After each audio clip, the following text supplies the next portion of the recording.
The following program is brought to you by Caltech.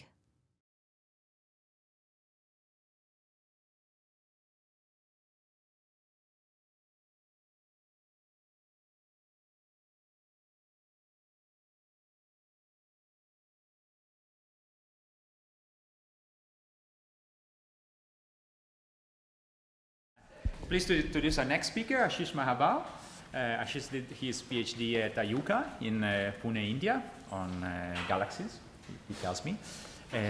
But that's a while ago. He's now a senior research scientist here at Caltech, working on transients, time domain astronomy, lots of things. So, thank you.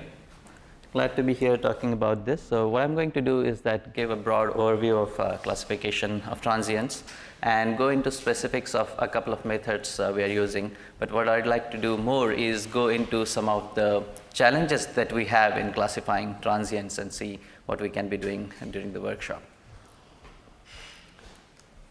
Okay, so let me introduce many of my collaborators. Several of them are in this room, and the right-hand column is also important because we have many collaborators who have not been explicitly named here, but are in the US, Italy, and India, and lots of different. So there are many different aspects to the whole work, and they all play important role in that. So let me start with what a transient is, and you all may know this, but just to reinforce that a transient typically is something that changes a lot in brightness in a short amount of time, and some of them, or classically most of them, will not have been seen before. So if you're looking at a particular piece of sky, you didn't see anything, and we are talking of very small piece of sky. And then what you can see here, for instance, and this is specifically from CRTS, different surveys will have different cadences, different types of mechanisms. You'll find them depending on what kind of time frames you have. But here we have got 4 images that are 10 minutes apart, and you see within that the other objects seem to be same in brightness, whereas you have one object that's changing a lot. And if you were to plot a light curve on the x-axis time and the magnitude or brightness on the y-axis, you find that it's doing something very static at a long or a long time scale, but over a short time scale it's gone up and come down. So that's what a transient classically is. You all know that. I just wanted to emphasize that. But what is interesting is that if you were to look at different kinds of transients, they all seem the same in optical if you're looking at them in a single band. So here are 2 pairs of images for 3 different kinds of transients. And if you're looking just optically, they are the same. But if you were able to figure out what they are, either taking a spectrum or taking more observations, taking more colors, going to more wavelengths. So there are many different aspects in which you can attack that problem. Then you start finding that there is a huge variety in them. So here is a flare star, and the previous example was something like that. Or you can have a dwarf nova where you can have a binary pair, one putting material onto the other, and that is why the brightness of one of them increases. Or you can have something like a blazar where there is a huge jet coming out, traveling millions of light years coming towards you, and there are some modulations that are happening there, and that is why you see a variation in that. And what is most important is a rapid automated transient classification that we need, because unless we can follow it up by looking at it using other wavelengths or taking more observations in the same filter or taking a spectrum or whatever, we won't know what those objects are. And there's a lot of important physics that is in there. Only recently has it been possible to look at transients in this fashion, because in the old times what you would do is that you would go to the telescope, take some data, come back, and it would be long time before it got analyzed. And here are again just emphasizing that there are many different wavelengths that can come into the picture. This is a spectral energy diagram going over a very large wavelength range, and you can find, depending on what kind of object you are looking at, various different things happening in different kinds of objects. So getting data from all those is very useful if you can get it. Not all of it is possible, and some of the methods that I'll be talking about is trying to make more sense from less amount of data in as best a way as you can. And of course, colors, which are just ratios in optical, are in some sense a small aspect of the SED, and many studies can be done just based on colors, and in our Bayesian networks that is something that we have been using extensively. Here, for instance, we have got 2 colors on the x-axis, on the y-axis, G minus R and R minus I, and this is where a typical stellar locus from our own galaxy lies, and these are the outliers when you look at these color spaces. And Then when you look at them in more detail, you find that, oh yes, the objects that are lying here are one kind of quasars, and the objects that are here are another kind of quasars. And when you start looking at the whole zoo of different transients and variables, it's really a mind-boggling family of things, a zoo out there really. And you can look at them from many different points of views. There are extrinsic variables, there are intrinsic variables. So extrinsic variables will be where you think they are transients. They were not at a place right now, but they are there right now, something like an asteroid, for instance. In some sense, it is a transient because it was not there and you can see it. But there are also others which seem to be varying a lot because there is an eclipse happening, for instance. So another object comes in between you and that object. And of course, there is intrinsic variability where you have got AGNs, where there are lots of things happening at the center of galaxy, or there are stars where there are actual explosions, small or large, that are happening. And down the line here, you see supernovae, for instance, which have lots of subtypes within themselves. And one good aim is to be able to go and subclassify all of these as best as you can. And again, in many cases, when you find a transient, you have very little amount of data to go on. And unless you can do something quickly about it, it's going to fade away and you won't get to know what it really is. So the final aim really is to try to do as best a classification as you can for as many types as you can. Okay, so historically we started doing a lot of this in real time with Palomar Quest data, and that particular survey is over a few years ago, and the methods that we developed at the time have been continuing. We have been improving on that and so on. Another method that gets used is image subtraction, and I'm not going to talk about that. There are many methods I will not be able to talk about. I won't also be able to talk about many methods that get used in other wavelengths, but hopefully during the workshop we'll have some discussion about that. So a simple thing that can be done where image subtraction happens is that, especially for supernovae, that's very useful. You have an old image and a new image, and when you do a subtraction, you find that there is a spot where something bright is seen now. So that's a simple method that you can use for finding objects that have become brighter. But catalog domain is also a very useful thing for most other cases. For supernovae, this is of course the best thing.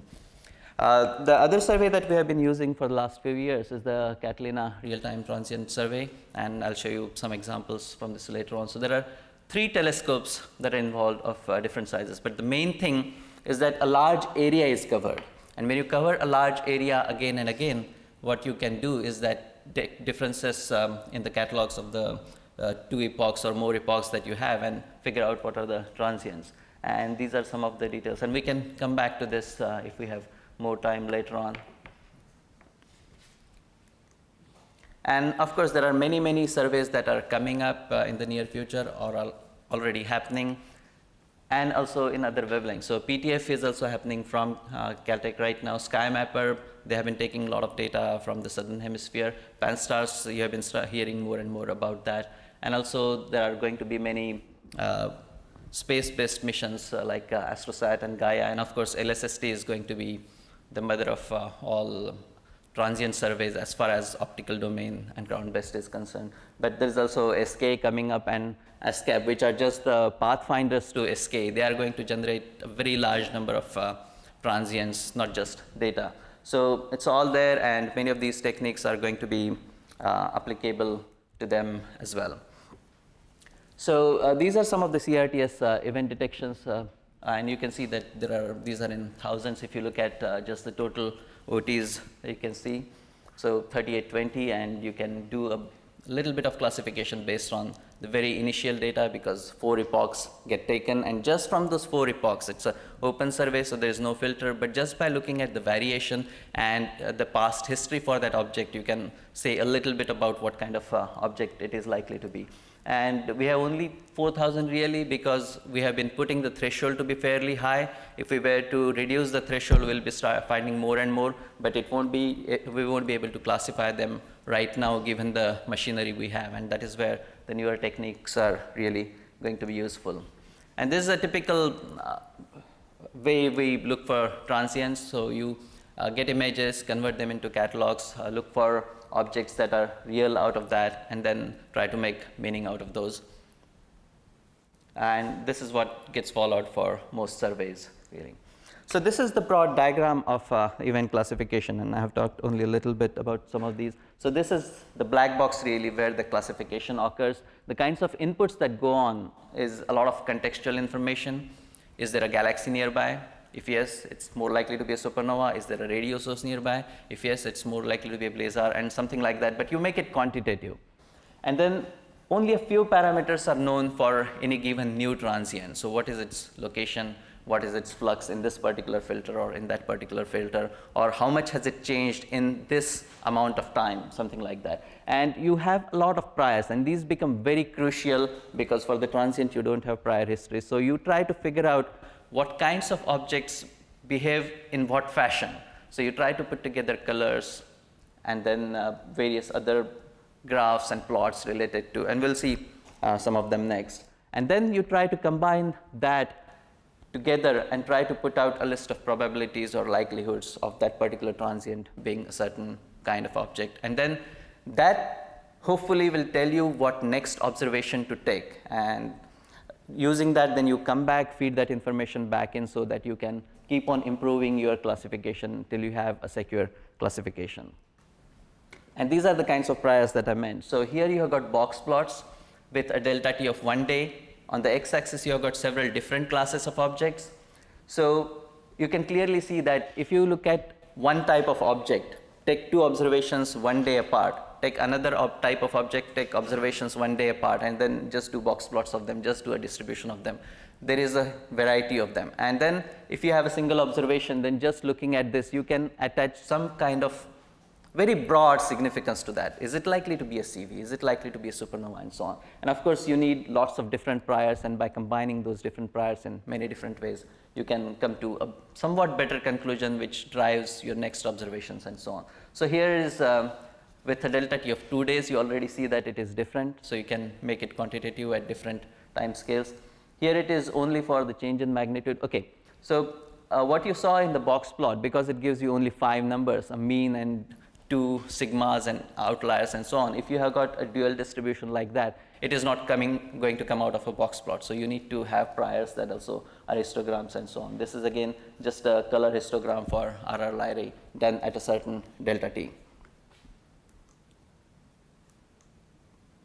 And of course, the light curves themselves clearly tell you what kind of objects they are likely to be. So this is a blazar which shows stochastic variability over large periods of time. Whereas the CV, it also shows in some sense stochastic variability, but the nature is somewhat different from what blazars are. And again, the context information of whether you see a radio source nearby or not tells you whether it's more likely to be a blazar. Whereas supernova typically would low lie, very faint background, and then suddenly it would go up and then fade in a particular manner.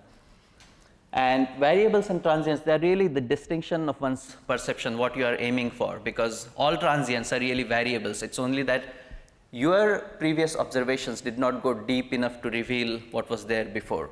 And similarly, if you are doing a very shallow survey, then you are not going very deep. So all variables, you may not even find all variables. So all variables will also look like transients there. So you have to be able to clear what you mean by a variable and transient when you do various things.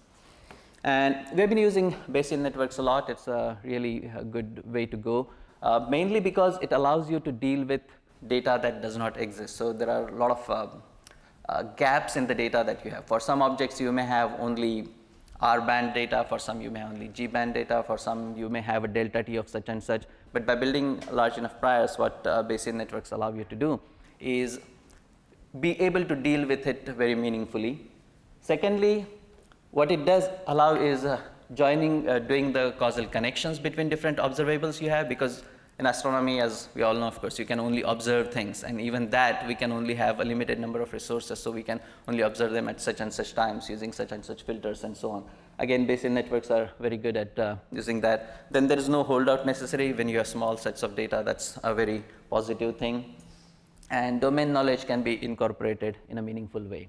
So typically, this is how you would go about. You have a number of observables like color or radio observation or what the galactic latitude is. If the galactic latitude is low, then you know that it's more likely to be, and it's not 100%, but you know that the likelihood is greater for it to be a galactic source and extragalactic. And here, of course, I have not shown all arrows, and there are many, many more diagrams. This is just the thing. But the good thing again about Bayesian networks is that by having a data set, it allows you to discover what the network should be like. And that means that you are likely to get better results out of that. And here is a network that we have built using some of these parameters like colors from 16-inch follow-up. So CRTS discovers objects which are published in real time on the web for anyone to look at. We follow many of them using the Palomar 16-inch telescope in different colors. And then we use those colors to build this Bayesian network. This is where the colors go. These are where incidental parameters like galactic latitude go, and other observed parameters like whether it has a radio source nearby go there. And then that leads you to a class. And these distributions can be right now we are using some bin histograms, and actually what Jeff showed, we'd like to use something like that where we are doing the binning in a certain fashion, but it will be good to try to make it find out what the binning should be really for that kind of object. And this is the sample data set that we have. Why I'm showing the sample data set is that later on I'll be showing something about skyalert where you can go there and also try to get some of these numbers out and be able to run your own methods on that. And it's the output of the Bayesian network, which is a class, which gets fed back into, again, an open system, skyalert system, where one can take a look at that. This is just naive Bayes. You all may be aware of that, but I just wanted to put out a slide where what the good thing is that the X feature vector, which is made of event parameters, can be a very large one. You can have different wavelengths, you can have different colors, you can have various incidental parameters and so on. And whatever is missing, you can get rid of it still meaningfully and be able to attach a class to that. So again, just re-emphasizing what I had said before. And again, the importance of context, which I've mentioned, but just in a pictorial fashion. So small cutouts that you typically get from automated pipelines would typically show you this region, and we found a supernova in the arm of the antennas, and this was an old image, and this is a new image. If you're looking at only this part, then an automated program is not going to be able to tell you that it is a supernova, because many times you also have bad things happening on the CCDs, which are more like, which are artifacts, and an automated program could bring this up as something like an artifact. But when you look at the bigger picture, you know that it is part of a galaxy really. Or when a supernova occurs and you see a bright galaxy nearby, but there is a fainter galaxy even nearer, then which galaxy does it belong to? So by having good priors to it, you can make more sense of those things. Then the other thing that's important is characterization, because classification is difficult. It is a hard problem, especially, again, emphasizing once again that we have very little data to start with. So it's better to start to characterize things, and you can try to use as few things that you have as possible using just the dm by dt. How much does it change in brightness in a given amount of time? And for a supernova, for instance, you can see that it can become brighter and then fainter, or it can become brighter or it can become fainter. But if you see an object that goes down and then goes up, it's unlikely to be a supernova, and you could use characteristics of that type easily. So this is what we have been into, some aspects of what's being called gap processing. If you have got a light curve, and then you simply take all the delta t's possible and the corresponding delta m's, you can build a 2D plot of this nature, which tells you where it is likely to be, this particular kind of object. And then you can build a whole family for that particular type, and then similarly for other kinds of objects, you can build similar families, similar plots. And then for any given transient, you can ask which of them it is likely to be, and then you can build a tree structure of this fashion, and based on what the properties it have, you can tell whether it's a supernova or not a supernova. If it is a supernova, whether it's type 1a or type 2, and so on. So you can build a very nice tree structure from that. So here's 3 pictures that we're able to build with gap processing of that nature. Again, just delta t and delta m. So supernova type 1a looks like this, and this from a large number of them put together. And then these points, individual points here, are from one supernova. And then when you do a quantitative comparison with the whole family, with the picture that we have produced and that single light curve, then you can quantitatively say whether it's more likely to be of type 1a or type 2p or an RR Lyrae. It's clearly not that at all, right? So, and then what you want to do is that when you have all these different kinds of numbers, then you can put them together and combine them. This is where what we are now doing is take different DMDT regions and see which DMDT region is better able to segregate two different kinds of sources. So if you see here, then what the next diagram really shows you is if you take only a portion that is here, then which objects have good data points in them and whether you are going to be able to use those data points to be able to segregate between those two types. Sorry, Ashish, what are the points on that plot? They're all the differences? The previous one? Yeah, just this guy. Okay. So the points that you see here, these points, they are from a single light curve, but yes, the delta t's and the delta m's that come from that single light curve. Are they only nearest neighbors, so to speak? Or No, all of them. So that is why even for large delta t, you have some point here. So each point gives rise to n minus 1 points on this. Each point in the light curve gives rise to that. And how are you calculating the similarity between a given histogram and then this class level one? So there are various quantitative methods we are using, including chi-square and so on. So there are 6 or 7 that we are experimenting with right now. And this, for instance, tells you which area should one be looking at to try to quantify that. Again, this is still initial use, and this is just a particular one that tells us if you use a specific area that the Blazar accuracy is good here. Oh, thank you. Blazar accuracy is good in that region up to 83% and so on. Still very tentative numbers there. And then, of course, we have lots of follow-up observations so that you can try to feed those back into all of those and try to figure out as early as you can what kind of classification it is. And one thing that we hope to do with this is be able to get an inkling as to what should be the next observation that we should be carrying out in order to be able to best segregate them. Because for two classes, if I figure out that the delta t of such and such is good, then I better be able to schedule my next observation at the next available telescope after that corresponding delta t, because if I am able to do that, then I'll be able to separate them easily. So here, these are two different telescopes. This is my initial likelihood function where it's ambiguous. These are the probabilities. And if I do the observation with this, it becomes unambiguous, whereas if I do it with this, it still remains ambiguous. So that's not a good idea. So being able to be advised in this fashion is what we are looking for. And then what we want to do, of course, is try to combine these different classifiers using delta t and delta m, Bayesian networks, whatever else is out there, in a meaningful fashion so that we can get advised in a more meaningful fashion as to what the particular kind of object it is, and you try to combine different probabilities in different ways. This is again something that's still under construction. But what this is not a Cartesian theater where it is not as if there is a super classifier that takes all the things into consideration and tries to say this is exactly what it is, because a single observation can really direct your classification or the next observations that you want in a particular way. Just like I mentioned about the supernova. So if you are thinking something is a supernova which was going down and you find that for a second time it has gone up, then it's unlikely to be a supernova. So a single source in that fashion can start directing your rest of your machinery towards a different direction. And this skyalert that I mentioned earlier, so we publish all our transients in real time on that with several parameters that we have for everyone to look at. The other good thing with skyalert is that you can subscribe to it in very specific ways. If you are interested only in optical transients, you can subscribe to a stream of optical transients. If you are interested in galactic wave astronomy, you can subscribe to that particular stream. If you are interested in transients from Swift, you can do that, and so on.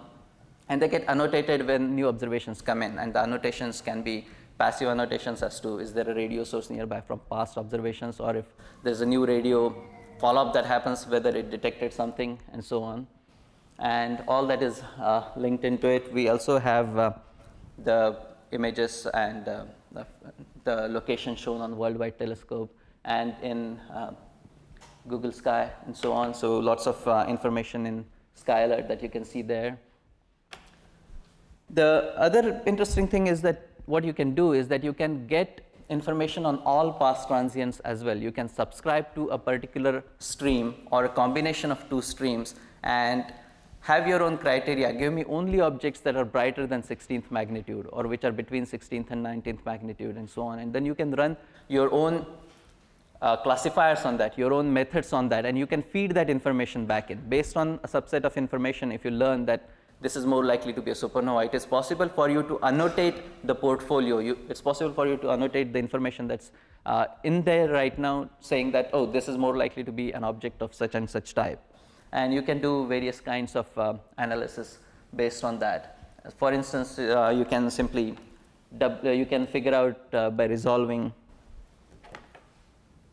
a kind of object and use something like wget or curl to get an entire portfolio for that object, and it'll come out as say a JSON file or an XML file. A JSON file is just like an XML file, but more readable in some sense.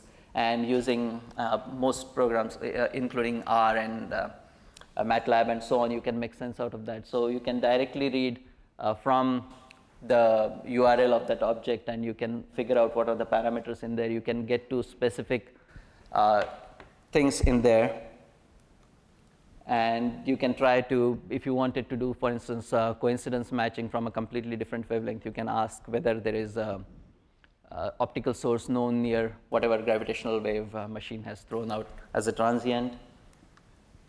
And DAME is another clearinghouse where you can apply lots of classifiers in there, and more machinery is being put into DAME, which gets connected with various VO related things and with skyalert and all of our classification machinery. You can read more about it at the URL here.